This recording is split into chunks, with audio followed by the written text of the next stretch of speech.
Welcome to Hospitality Connection, the podcast where we bring together hospitality experts, innovators, and leaders to share insights, strategies, and stories from the world of hotels, restaurants, and beyond.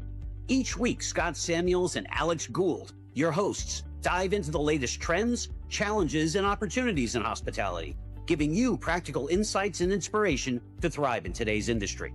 Let's connect, learn, and grow together. This is Hospitality Connection.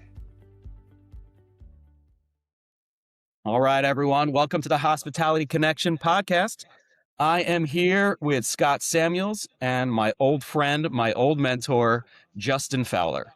He is the current Chief Operating Officer of Sage Hospitality Group. He and I go way back to about 2006. We were both working in Philadelphia at a restaurant called the Continental Midtown. Justin has been a huge influence in my life as a professional, as a human, someone I lean on a lot. He's always there to respond on a text message, a call for a good joke, some good advice. But yeah, we have some really good stories. I'm sure we'll share them in a minute. But before I give anything else away, Justin, really, really great to have you here. Means a lot to me personally. And I'm so glad you're able to take some time to talk to us. It's a pleasure. It's a pleasure. You're right. You and I have known each other for quite some time. Scott, you and I are recent friends, but it's been a pleasure. And I'm happy to join you both today. Awesome. Welcome, Justin. So today, we want to talk really about career pathing, right? What it takes to reach the C-suite. And I think Justin's story really can resonate with a lot of people, especially a lot of younger folks who are getting started in their careers in hospitality. He really can showcase his path, which is, sharing from his management days through the C-suite, that evolution. But Justin, take us back. Where did your career begin in hospitality? Did you go to school for this? Where did you really, kick it off? It's a great question, and I think it's a question that a lot of people get when they last as long as I have in the hospitality industry. Candidly, it began in a family-owned restaurant in my hometown in Pittsford, New York, a suburb of Rochester. There was a family-owned restaurant in the village, and one of my older brothers worked there, and I got an opportunity to work behind the counter scooping ice cream for a summer. And while it was not what I would consider to be the career at the end of the day, nor did I think of it as the beginning of the career. I ended up in the kitchen being a shorter to cook for a while. You manage heat and you manage time and you manage tickets and you manage, sort of like the pace of a restaurant, even though it's quite small. It really starts to sort of build a little bit of this. This is ultimately what it's like to be in a restaurant. And at the end of the day, it was nice. I could hide in the kitchen. I didn't have to be out in front of the guests. And that was a benefit for me at 15 years old when you need working papers, to start your job, because typically you need to be at least 16 years of age or older. So that's how it started. And it was a way for me to make a couple dollars, open my first bank account with about $50 in cash. And it is certainly not a romantic story by any stretch of the imagination, but ultimately that's how it began. I continued working there throughout high school. And then fast forward post-college, I just happened upon a bartending opportunity at a Ruby Tuesdays in Springfield, Virginia, and literally landed in restaurant management very soon thereafter. So that would have been 1990. Pretty sure my starting salary was $23,500. Big money. Big cash, and all the benefits, all the rights and privileges associated with making $23,500 I was given. And so that's kind of how it started. I fell into it. And I think there's probably a lot of people that have stayed in the game for a long time that probably could go back and tell a similar story. Yeah. Now, you started bartending, you hopped into management. These are, from a Ruby Tuesday days, a lot different than where you're at now. But backing up a little bit, talking about small restaurants, I feel like that's where I started to really learn management, because larger establishments, right? You can hide things with money. You can cover up some labor points. You can cover up some food costs with good sales. So when you have, smaller establishments, larger establishments, what's your general approach to really making sure that financials are, taken cue? Yeah, look, I think starting with Ruby's, right? They were based in Mobile, Alabama. I was in Virginia at the time. We great exposure to director of operations and people on the finance side when I was sort of cutting my teeth in management. One of the things I think that I was taught very early on, and again, if you were to ask me if I have a mentor, well, it's not a specific individual, it's a group of individuals. Learning how to navigate a P&L, I think, was arguably sort of one of those moments that I look back on now and think truly was foundational for me, not only to gain significant interest in hospitality, but to understand it from a financial perspective. Really, sort of like created this. It was a circle. Look, I liked being in restaurants. I liked the pace. I liked being around all the employees. It was a fun and active environment. I appreciated what it was like to be in the front of the house and that sort of level of hospitality and taking care of people.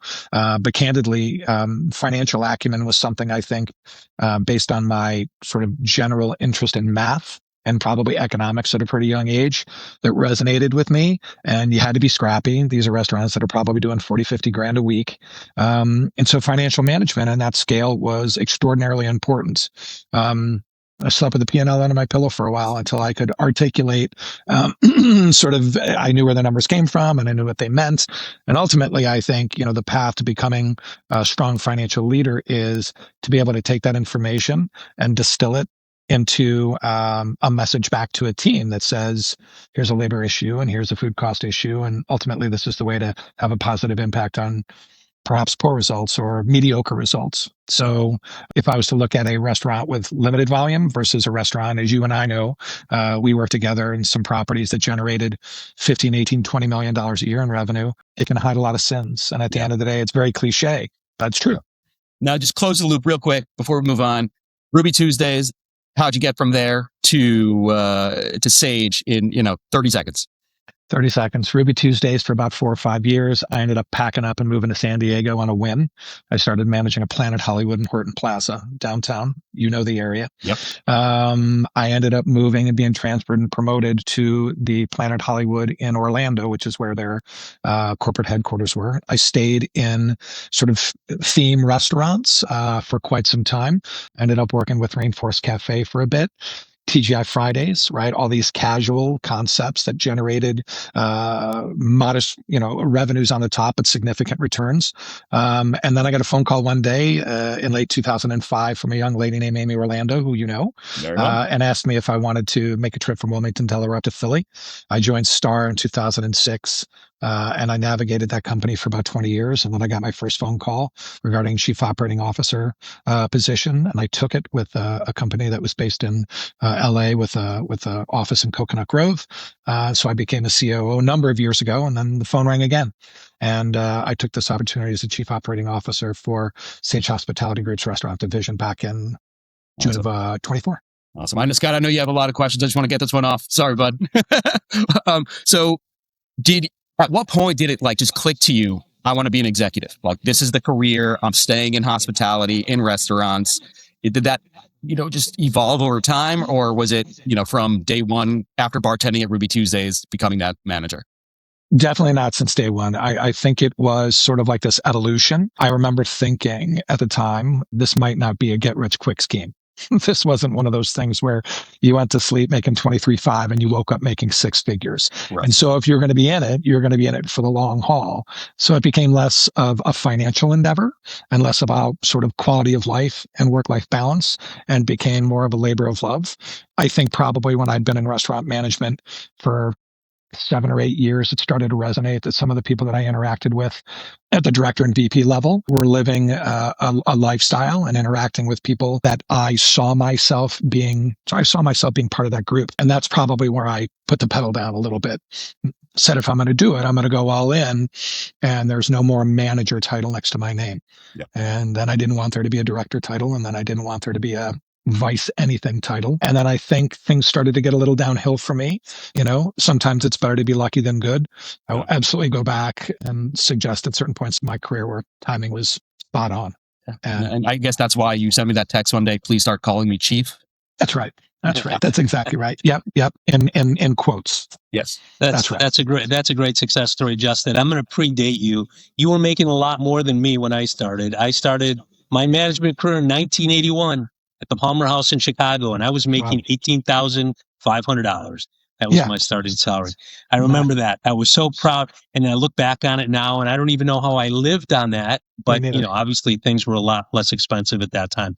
It's great how you've grown, and it's organic growth. I mean, a lot of people go into this business and they go to hotel and restaurant school and they, get their degree. And I can't tell you how many people we talk to that have gone to school and spent 4 years learning that. And then as soon as they get out and they work in the industry and realize the commitment, expectations, lifestyle that they don't work out. So we've seen the most success from people that enter this industry like you did, like having worked in something, didn't study it, but just grew into loving it. And so I really enjoy hearing those stories. But when you think of, how you progressed in your career, what type of things did you do that made you stand out and move up? Because I'm curious. I mean, obviously you work for big companies, so you had to get people's attention and respect in order to get promoted and move throughout your career. So what type of things did you do personally or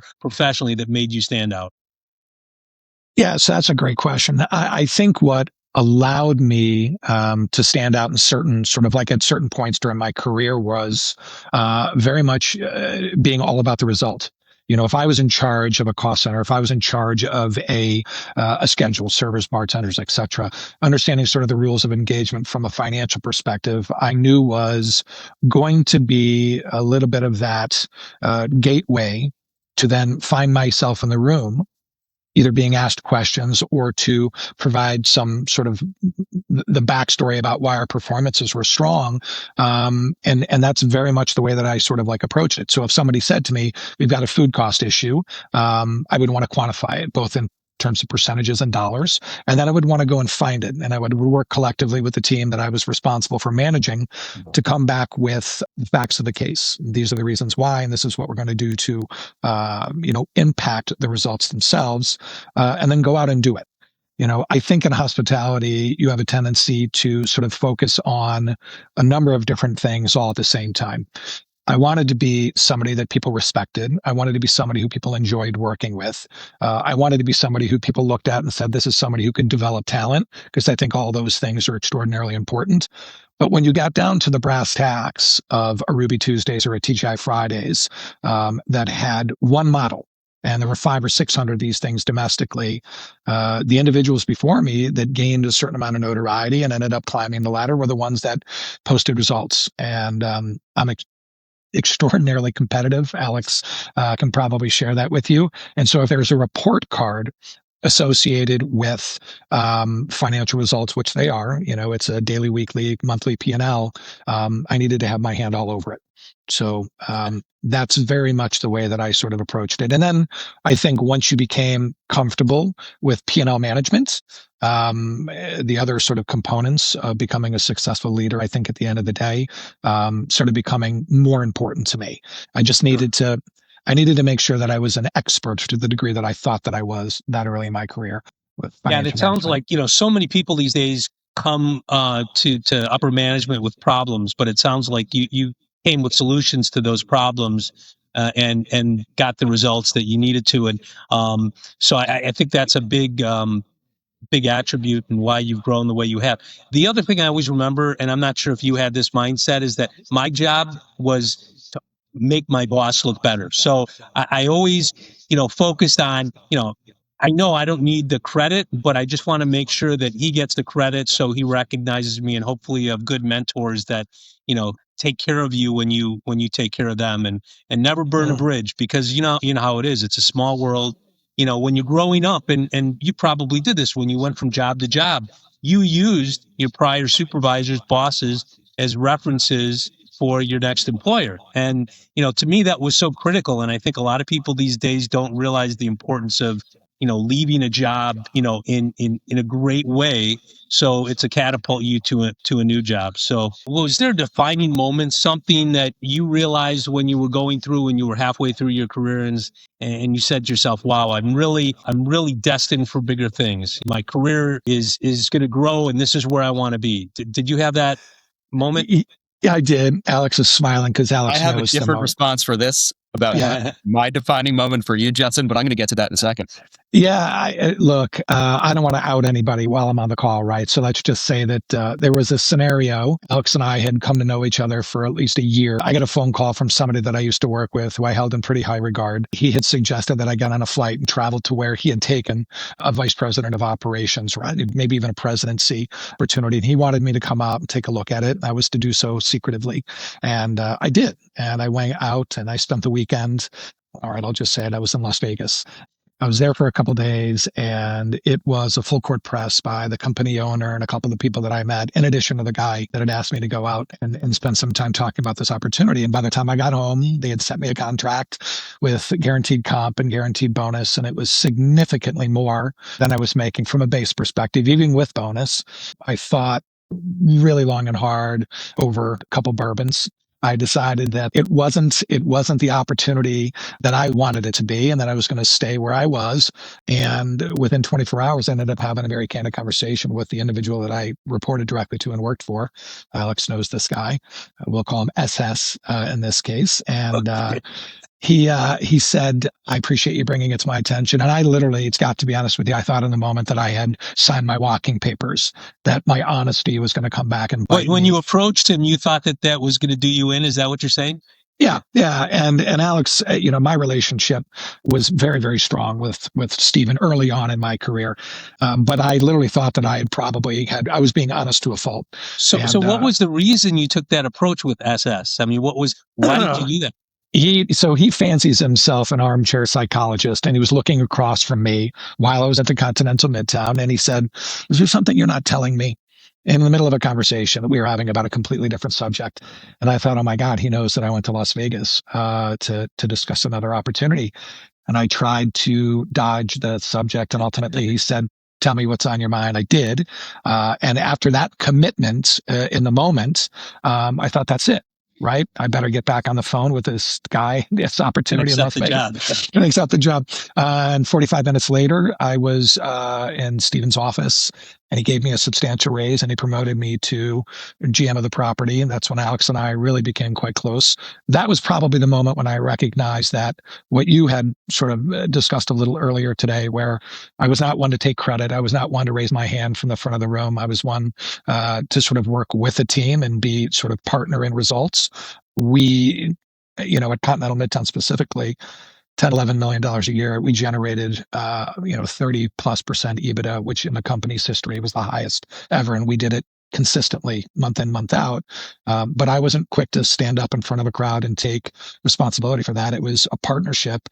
And I think it kind of paid off in the moment. And I remember going home thinking, I went from turning down an offer to thinking that I probably was going to get my walking papers, to getting a substantial bump in compensation and promoted all within 72 hours. So were you at that restaurant, just not in a GM position, or was this another? So what happened to the GM that was there? Was there a GM there? Yeah, there was. And okay. And so he had fancied himself a director candidate.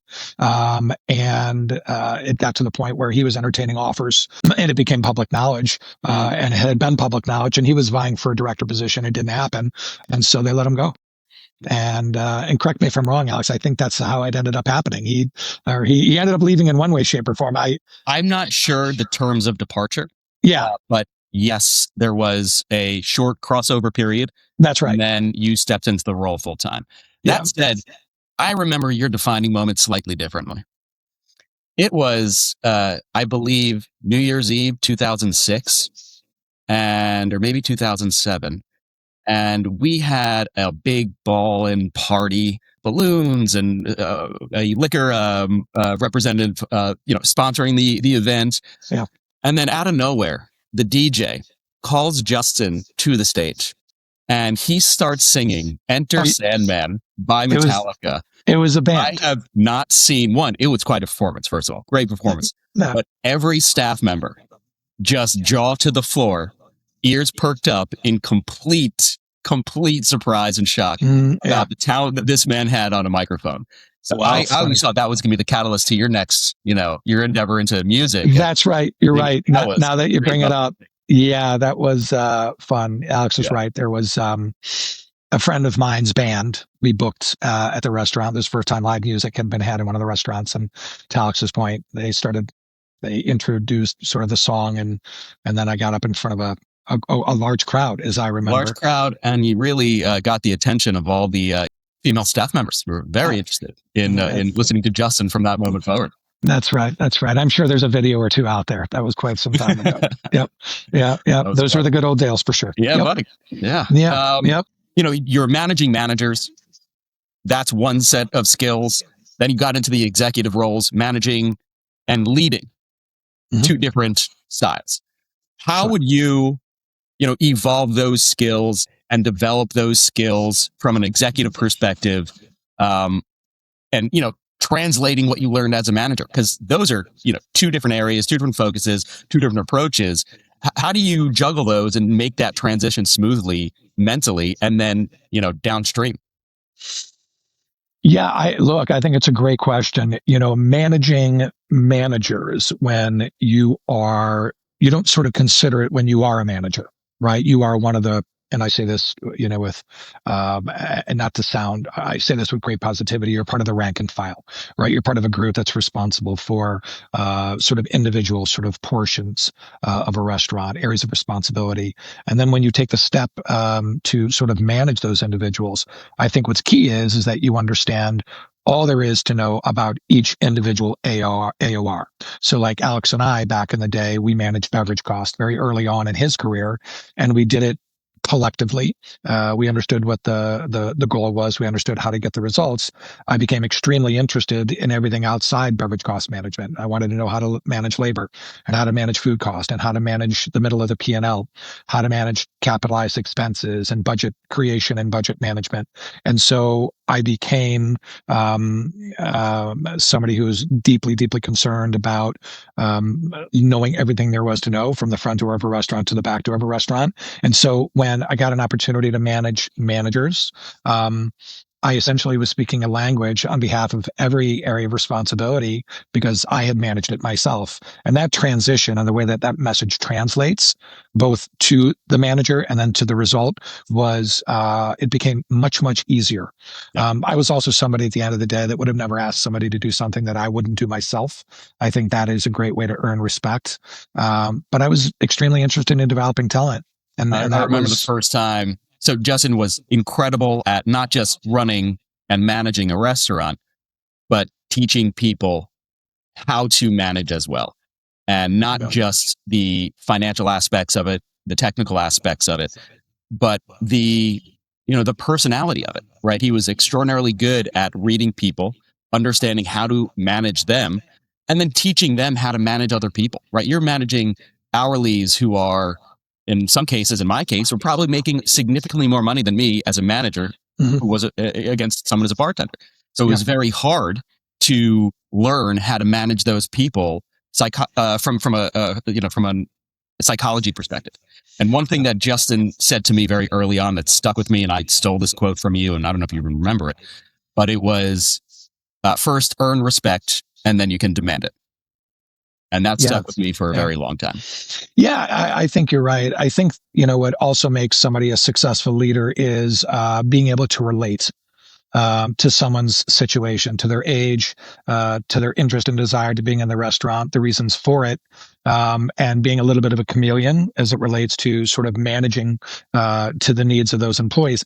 And something that probably didn't get tossed around as a term, that long ago is EQ. But we all know at this point that emotional intelligence is extraordinarily important, especially in hospitality. And it's something that I think perhaps I came by naturally. I think I'm fairly self-aware. I think, I understand my audience and I know how to manage to those individuals. Everyone's needs are different. To your point, there's a bartender that really doesn't care about where they work as long as their take-home pay reflects the energy and the effort that they put into the job. And there are other people that, at 18, 19, 20 years old, see themselves having a career in hospitality, and their motivations are different. When you have a group of individuals that size, or if you look at the size of the company that I currently sort of manage, where there's thousands and thousands of employees, I think you have to be able to sort of navigate the individual. And so I think you're right. I agree. Yeah. I think it definitely came natural to you, right? That was always something that was a learned trait for me. To really understand how to pinpoint triggers in people and then use them effectively to motivate them. Yep. But as naturally as it came to you, I would imagine that there was people in your career that you leaned on. You mentioned before it was a list of mentors. How they help shape your approach to your own career growth. Yeah, look, I had a couple mentors. Their names are not important, but they were, I think, individuals along my career path that were super sort of human. They just demonstrated an ability to be real and not just motivated by this sort of power, if you will, that you have over the individuals that report to you. They were, men and women that were parts of families and raised kids and did it in a way where there was a lot of respect, not only for the family side of the business, for them personally, but the way that they managed the people that managed the business. And at the end of the day, they didn't take themselves so seriously, because that wouldn't have resonated with somebody who's 22, 23 years old, fresh out of college, making, again, Scott, to your point, 23.5, extraordinarily wealthy in our terms back then versus your 18.5. And so there were multiple. And, I think back on it. One of the things that resonates probably more for me today, but back then, was the idea of being vulnerable. Hospitality is one of those industries where you needed to sort of not only manifest internally a thick skin, but you needed everyone to know outwardly that you were the one that could work longer than them and get up earlier than them. I just remember thinking, this one boss that I had was like, look, there's going to be the same amount of work tomorrow. Yep. Go home and see your wife, go home and see your girlfriend, spend time with your family. He's like, and if you ever work for somebody who doesn't appreciate that, he's like, leave. Yeah. And I demonstrated that very early in my career. If you needed to go home, go home. Yeah. And, there'll be a little quid pro quo down the road. But those are the people that I think impacted me early on. It probably still resonates today. Very impressed that you were able to manage your wife and girlfriend. Very impressed. We'll be editing that out. Yeah, this is going public. Ellen. That's right. That's right. Well done. Well done, my friend. So you mentioned a number of things that I would say are reasons that you earn credibility with your staff. I remember personally that when I first started in my career, and this might have been the same for you, that you start working or supervising people that have more industry experience, are a lot older than you are when you first start. And they look at you, and somewhat in a light of, oh, who is this new punk that's coming in to tell us what to do now? So what are some other things you did to earn credibility, early on in your career with your staff that maybe you haven't mentioned so far? So I really, honestly, Scott, I only did it one way. I just became extremely interested in their sort of level of expertise.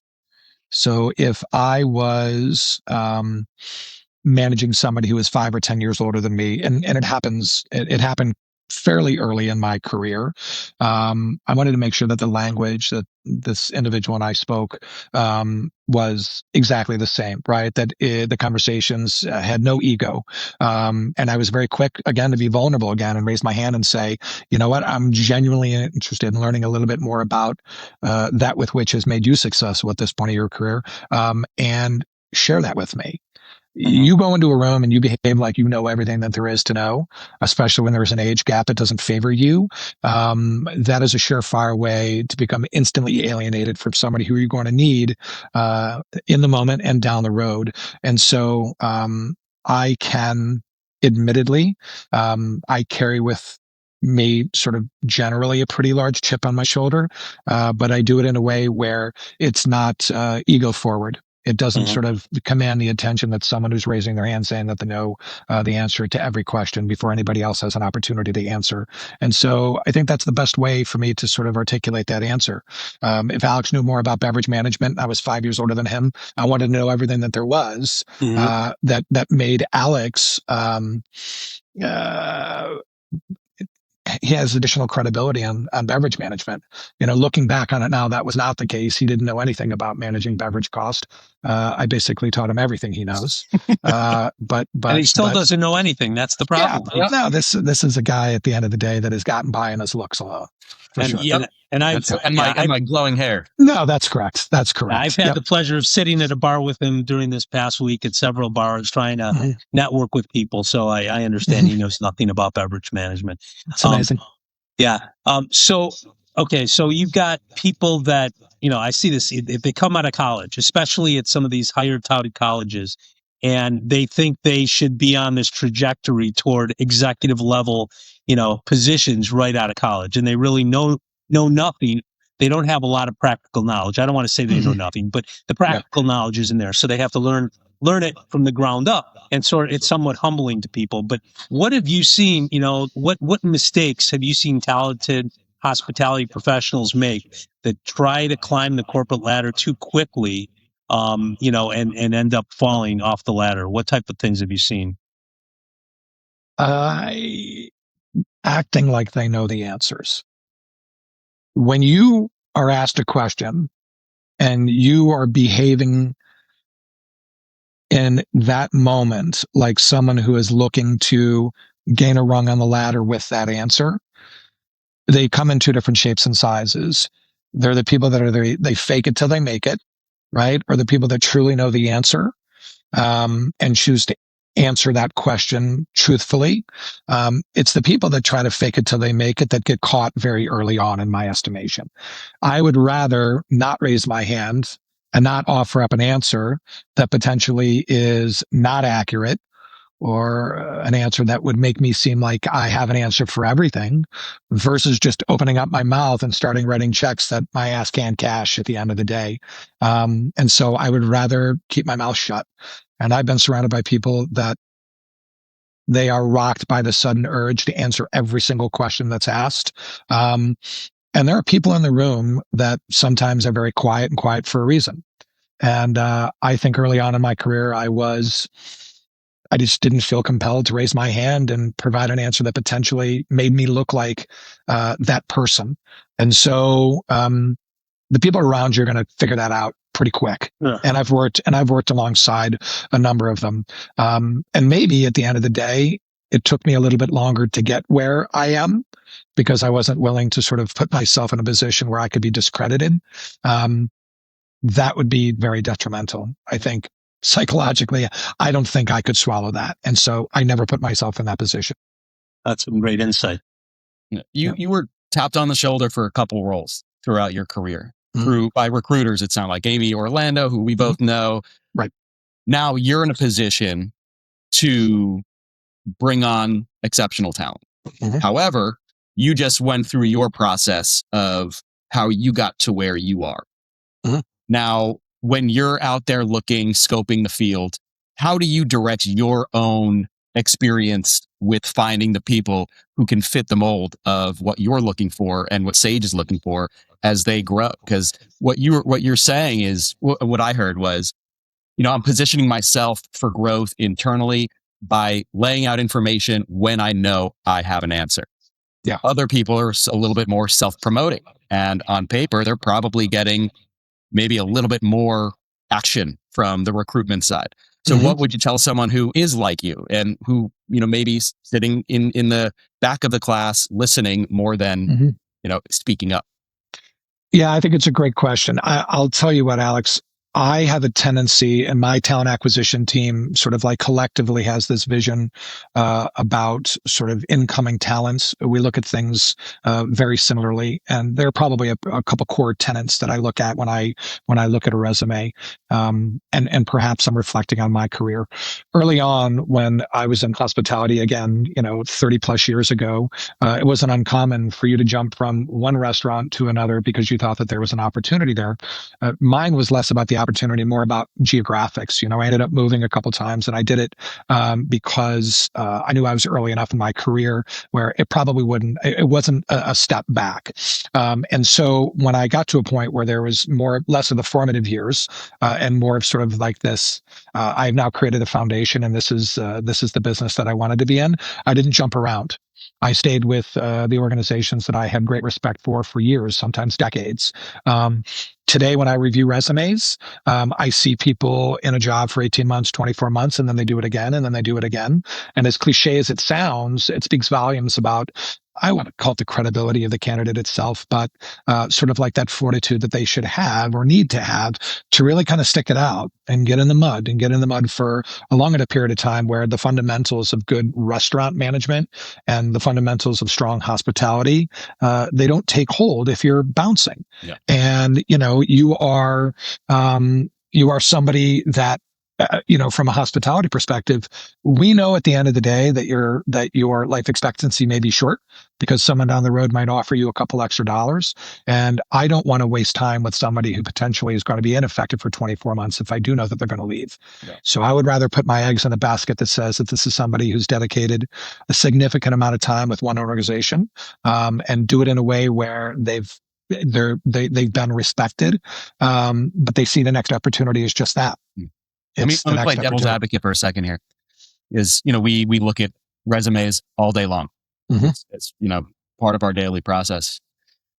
When you have someone who spends, call it, 18 months to 3 years, moves on in their career, say it's front of house manager, assistant general manager for 3 years, GM for 3 years, director of operations for 3 years, but gradually different organizations. Mm-hmm. Do you still have that same thought of why are they not staying longer? No, that's a great clarification. I'm probably suggesting more about a sous chef moving to another sous chef role and then doing it again. The advancement piece that you are sort of referring to that sort of is demonstrated on a resume, to me, makes a great degree of sense. I was somebody who left an organization for an opportunity that I didn't think I would otherwise earn or gain, no matter how long I was there. And that was because of, the leadership that was quote unquote in front of me and the tenure associated with those individuals. So no, I don't look upon somebody who makes moves, to gain experience, to take on another role, to take on additional areas of responsibility. At some point or another, you have to have that experience to get sort of to the place that you ultimately want to go. It's managers that bounce from property to property. It's bartenders that do the same thing. It's hourly employees. And look, it's never been more difficult than post-COVID, right? I think you probably know the math better than I, but 25 to 30% of sort of like what we would consider to be the most credible hospitality professionals left the industry. And that's a massive void. And so now the filter that you have to use to not only attract, but hire great talent, needs to go through what I think is that lens. Yeah. If I see a Sue bouncing around, I'm just not, it gives me a moment of pause. I don't want to be another casualty, ultimately. Yeah. Yeah. Makes a lot of sense.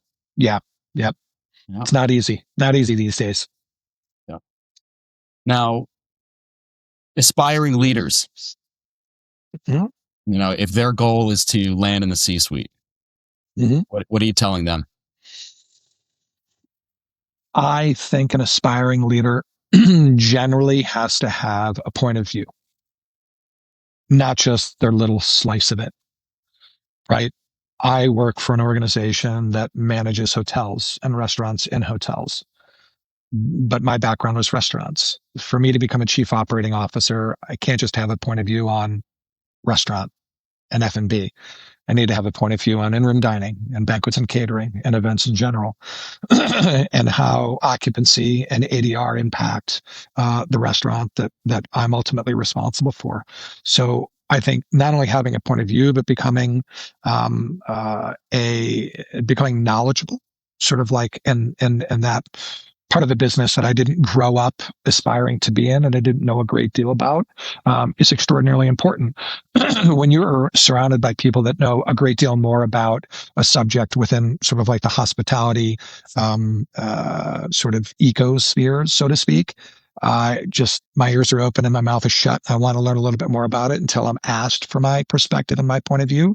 And then when I have one and I have it with conviction, it's based on the research that I've done and the interactions with the people that know more about that subject matter than I do. That's the way that's for me. That's probably and has been my greatest I think it's a characteristic and a trait that I've carried since I was younger. And I think now, in the way hospitality and restaurants specifically, I'm going to speak to because I have that point of view. Yeah. It's almost easier, in my opinion, to do that now. Each discipline within a restaurant, right? You have the bar. There's so much focus on bar program. There's so much focus on service standards, hospitality, and connectivity with your guests. Way more now than there was, 10, 15, 20 years ago, because it's so competitive. Sure. And I think that's a really good point of, an area of focus, an area of discipline, a point of view that you can really distinguish yourself on, and your approach to management within restaurants or hospitality or whatever your line is. That makes a lot of sense. I think it's a great piece of advice. Now, I'm curious, from day one, looking back on your entire career, if you had to give yourself some career advice, what would that be? When you're looking back on your entire career.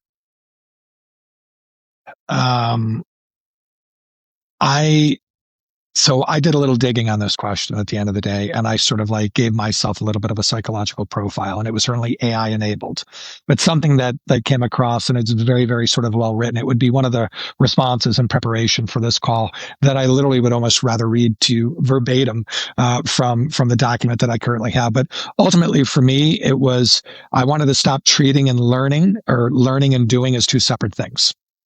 Right. I think at the end of the day, there's this temptation to say that you figured something out before you can go and act on it and provide sort of a positive impact on the business. And there are people at the end of the day that treat P&L very much that way. Oh, of course, I can articulate a P&L, and I can tell you this is where the revenue is, and I can tell you that's where labor cost lies, and I can tell you this is what prime cost is, and ultimately where the NOP and the EBITDA is. But if you actually ask them how to take a poor labor performance and improve it, all of a sudden they would rely more about on the learning and less about the doing. They need to very much be hand in hand. And so that is why I probably sat in the back of the classroom and didn't raise my hand until I knew, without a shadow of a doubt, that I would do the Pepsi challenge with anybody regarding managing a business profitably. Alex and I had an opportunity to work side by side again in a business that generated some significant top line and some really, really robust net operating profit. And it was for that reason, because I treated learning and doing as one thing. And I dug the work. I understood what it was like to be sort of part of the solution. And it was a ton of trial and error, but that is basically what I would have told myself that early. You and I and Alex probably would have been having this conversation 10 years ago. If in fact you would have been Alex had told me that he actually beat you at the Pepsi challenge. So I don't. Is that right? Yeah. And then I think finally, look, I don't think this is overly cliche, but it's very true. Just stay like super curious. Mm-hmm. Like I'm surrounded by people out there that have been doing, the executive chairman of the board and our co-founder created the company that I worked for 42 years ago. And he went to Cornell and he had a great education, and he was somebody who wanted to deploy those tuition dollars in a way where it not only create something really special, but he could make a living at doing it. Every time I'm around him, I ask him a question that I absolutely know nothing about. And there's a reason why he's there, and there's a reason why I'm here.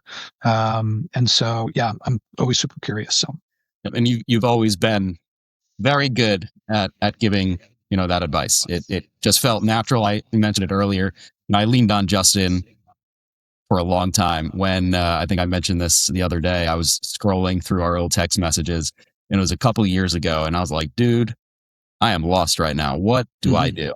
Right. And without skipping a beat, phone rang, great conversation. Told me to avoid you, Scott, but here we are.